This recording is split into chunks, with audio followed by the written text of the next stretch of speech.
Any questions for Mr. Gober? Commissioner Aiken? Not a question for me. I might like to know what Mr. Bresnen thinks about what we just said. Well, Chris is a real lawyer, and I just play one around here every now and then. I understand his proposition about Buckley. I wish I had the case with me. I believe what the court did in that case is construe the federal statute in a way that treated it as if the group had as a majority purpose in its consideration of that. Am I misremembering that? Yeah, I think what they were concerned about was an overbroad. In constitutional law and First Amendment law, there can be a burden on a First Amendment right, but it has to be narrowly tailored to a compelling state interest. So I think the court in that case was construing that particular federal statute in a way that construed it narrowly to achieve that result. I don't think I've raised that issue here, but I appreciate the fact that Chris, who's an expert, thinks this conversation should go forward. Let me tell you what happens if it does go forward. You publish, I comment, he comments, everybody comments. He may say, look, I think this is unconstitutional, but I've got some language that will work. You look at it, you review it, you weigh the arguments, you decide you're going with his language. Well, if it's substantially different from what was published, then you will publish again, and you'll get public comment again. And you're never bound, you're not handcuffed to any particular formulation. In California, they use this presumption language, but they also adopted a you'll notice, Mr. Untermeyer, that what I've done here speaks to a contribution. The gentleman you talked about, there was no contribution, it was his own, it was money out of his wallet. In California, I said, if all or part of a contribution is used for politics, then you disclose it. California filled in a blank there and said they're going to take a first-in, first-out accounting mechanism. So, if you got the $500 10 years ago and it's long spent, you're not going to publish somebody's name from 5 years ago because that $500 is long gone. Now, I didn't go into that level of detail, but you could, if you wanted to model something after that and fill in that blank. If that's substantially different under the Administrative Procedures Act, you would have to republish. Nothing I'm asking you to do, and I think we're in general agreement about a process here, is get this going, get great minds like Chris's involved. You're not handcuffed to any particular formulation. You'll have total discretion all the way. If in 4 months you decide, we're not going to do that, your next commission meeting, vote to pull it down or do nothing and let it expire. So I hope I'm answering your question. We might parse that. Buckley was, in the 70s? So, I don't know that all of Buckley's good now, but like I said, he's a real lawyer. He practices this all day, every day. I'm just down here trying to open the door. Mr. Gober, Mr. Bresnen, you guys have used the word majority purpose, principal purpose, and we've been through the lobby registration requirements and the PAC registration requirements and in some detail, and I think we're pretty clear that it is a principal purpose as opposed to the principal purpose, and therefore it's not just a political organization, it's an organization of which one of its principal activities, not the only one, is political. And so I'd like you to speak to that. And do you agree with my statement that it is a principal purpose and not the principal purpose, and that does not mean that it's the majority purpose? Well, I would argue that based off my reading of the Texas statute that it looks more like the principal purpose. What you're talking about, and going back to Buckley, the language used was a major purpose. What you're talking about is whether you can craft a statute to trigger political committee status based off whether it's the major purpose or a major purpose. is actually kind of in flux right now. You look at the case law, because the Supreme Court hasn't risen to the level of the Supreme Court to define whether it's a or the and how we interpret that. But I tell you to look towards the Fourth Circuit court cases in Bartlett v. Leak. There's a case where it's actually gone up and down between the district court and the Fourth Circuit on 3 different occasions. It's actually a case that was relied on in our Texans for Free Enterprise case. So this is something that's being wrestled with other ethics commissions around the country right now on how we define a. Well, let me ask you that question, because it seems to me that if I'm the Chamber of Commerce, and mostly I'm just trying to generate business for my members, but there happens to be a political issue that's important to me. I want to get beyond the bond issue for some new street development that we're doing, that it would be extremely prudent and extremely easy to form the Chamber of Commerce PAC to accept political contributions, to make political expenditures, and be done with it, and never have to get into, well, did that monthly membership fee that went to the directory and the website and the visitor's guide that gets published. I mean, to just very simply say, yes, we're going to do this political activity, and to do that, we're going to form this PAC, which will report and do it, and then our other activities we're going to keep separate, so that there's no confusion about, the local dry cleaner membership bill having to be reported to the Ethics Commission. Why is that so hard to do? Well, it's not necessarily that it's hard to do. It's that your statement ignores what the Supreme Court says in Citizens United, that the Chamber of Commerce as an entity has just as right to speak in election as any individual or political committee out there. And so while I think you take what is a practical approach to it of saying, well, why is this so hard?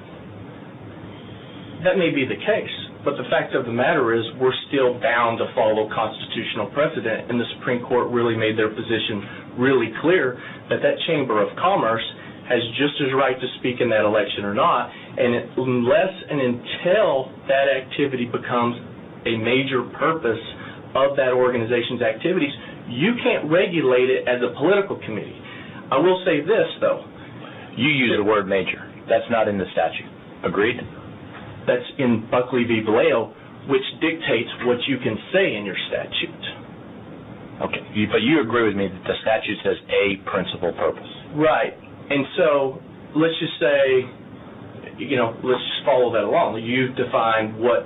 I'm just trying to use the words right, because you use the word major. I use a major because that trumps whatever Texas law says, because that's the Supreme Court. The 1970s Supreme Court case. Yeah, the seminal case that all campaign finance systems rest upon. I can assure you, Buckley v. Vallejo's good law. What about old Mr.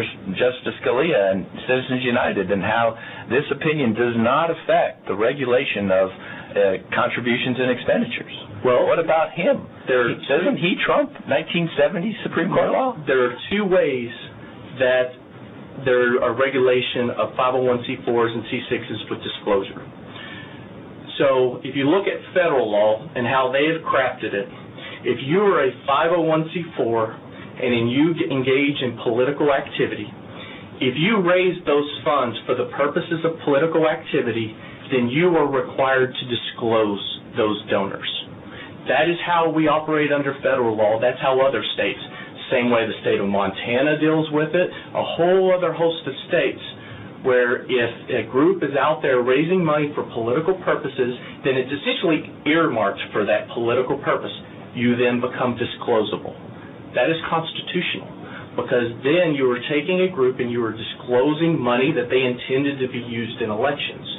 That is different than, ABC Pawn Shop who pays $200 in dues to their local Chamber of Commerce, who then wants to be just a good member of the local Chamber of Commerce, who didn't necessarily want their money to be used for political purpose, to now suddenly be shown up on a disclosure report advocating for a candidate that they don't even like. So what ends up happening is these disclosure of these funds get attributed to the businesses that are contributing to these groups. And like it or not, you've got to carry the baggage that comes with that.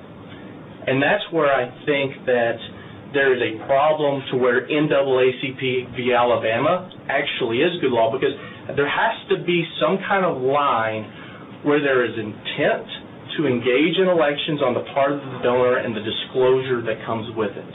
You just can't say, hey, if you gave to this group, then we're disclosing you all as if that was your intent for your yearly dues payment. Can I just add something? How does that work in a labor union context?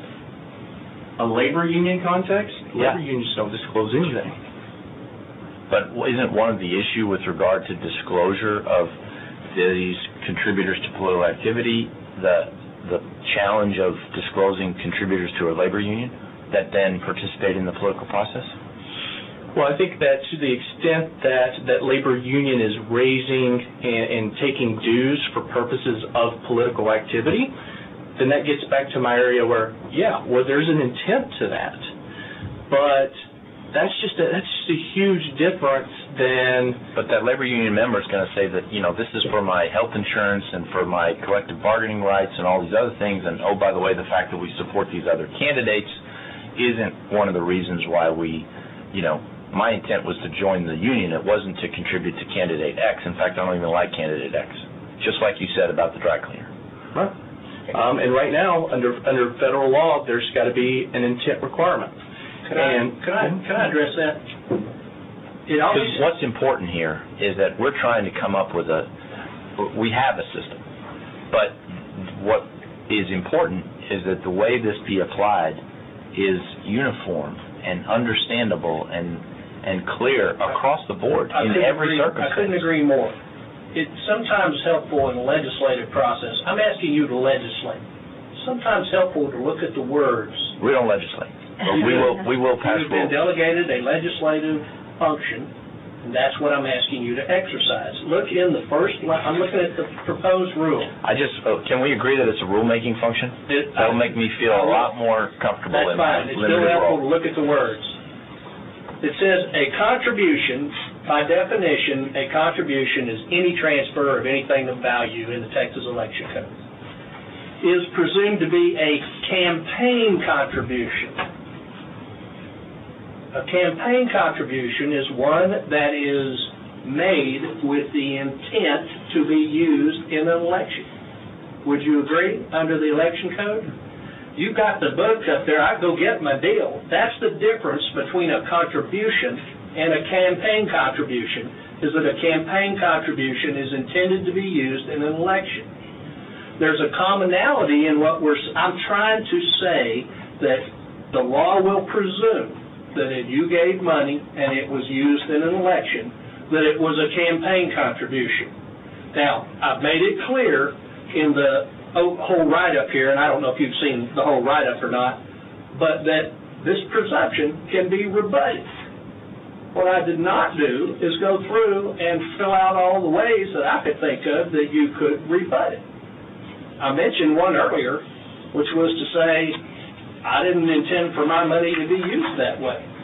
That may not be the most salutary thing to the chamber or the labor union to have their members say, hey, I didn't have my money intend to be used that way, but we have a U.S. Supreme Court case that says the potential for fraud and disclosing it by making the names of petition signers public so someone can know that they fraudulently signed their name is a significant interest of the public and helps point out to the defrauded person that their money or their signature's been taken or their money has been used in that way.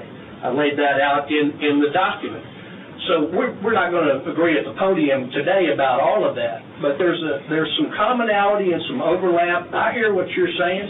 My labor union friends don't want to disclose every $15 a month contribution that was given to them. So put something safe. Presume that a contribution over $1,000.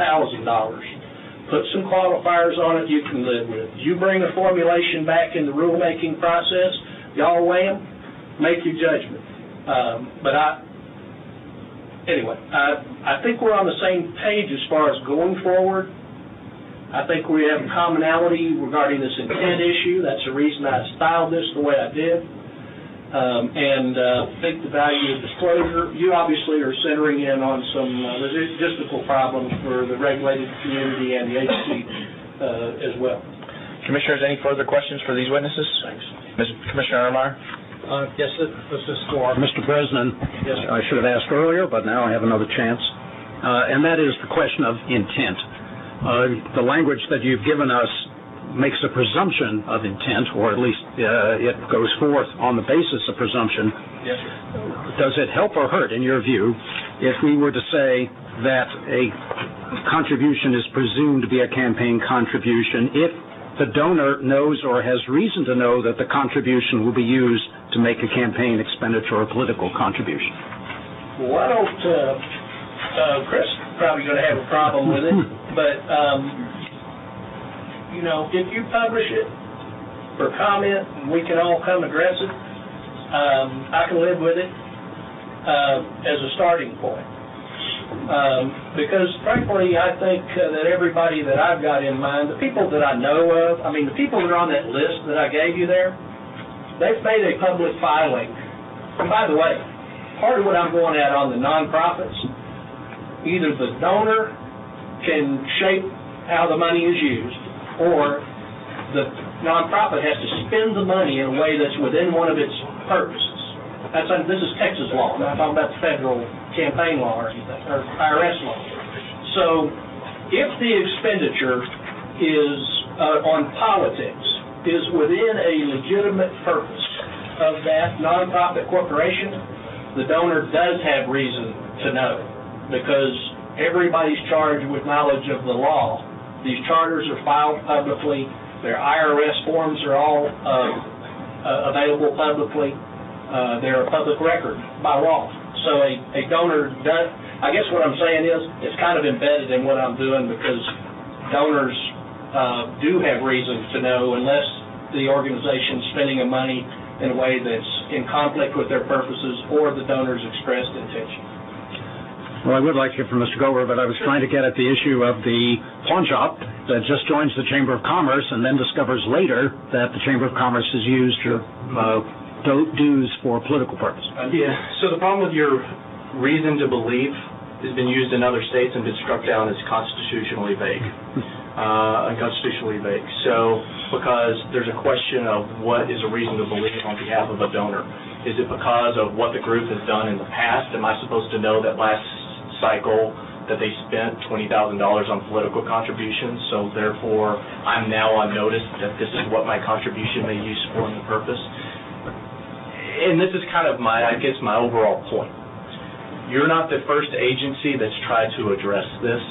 I would just urge to move cautiously, carefully, deliberately from, I think, the input from, frankly, people who have been dealing with this in other states. I was active in 4 different states last legislative session helping craft rules on this. I mean, in almost all these states, they lead to litigation. There is always a battle. It's always up in the air. Well, what applies, what doesn't apply? What I would urge here is let's do this intelligently and make sure that we're going down a road that actually passes constitutional muster instead of just pushing something through that, even though it seems to make sense from a practical perspective, doesn't hold up with the constitutional precedents here, whether you like them or not. Commissioner Ramsey, did you have another question? No. All right. Mr. Gober, I know you're sort of an expert in this area. You represented the Texans for Free Enterprise in the case against the state of Texas, right? Correct. And you've made a fee application in that case? The court has already granted my fees. Okay. And what were they in that case? Those were roughly $125,000. Okay. We would certainly prefer that you come to our rulemaking agenda sessions and give us your input, as opposed to us having to pay that bill at the end of the day. Well, I can assure you, if this moves forward as is, we will be having those discussions again in the courtroom. All right. So we'll make sure that we, continue to post these public agendas, and we hope you can be present for the entire discussion on this topic as we move forward. Well, thanks for keeping me involved. All right. Mr. Chairman, did that exchange mean that he's automatically against it? No. Not automatically. Against what? I think what he would tell you, Commissioner Ramsey, is that Mr. Gober is against unconstitutional state action. I think that's what he would say. Yes. The unconstitutional reach of government, I am opposed to. I understand. But you're not opposed to shining a little light on where the money comes from? Not at all, because I even proposed legislation last legislative session that would address this issue that I hoped would get to it. I am a huge proponent of rules. I love rules.